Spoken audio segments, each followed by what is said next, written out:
Gece gündüz olmadan yazdım pozum dönmərəm. Derdim nədir bilmədən düştüm yere göylərdən.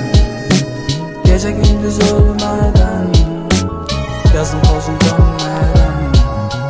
Dönenle dönmek, ölenle ölmek asan değil, gece yolu ışıklı görmek.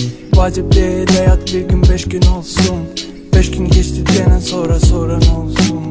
Həqiqəti soranlarıq, yaralarım tutmur artıq. Tut buranı aşıp daşır başım necəkdir qırağı. Bizə baxıb sevmədiyin günlərə görə sabah cavab verə bizə dinənə görə. Dərdim nədir bilmədən düşdüm yine göylərdən. Gece gündüz olmadan yazdım pozum dönmərəm. Derdim nədir bilmədən düştüm yere göylərdən. Gece gündüz olmadan yazdım pozum dönmərəm.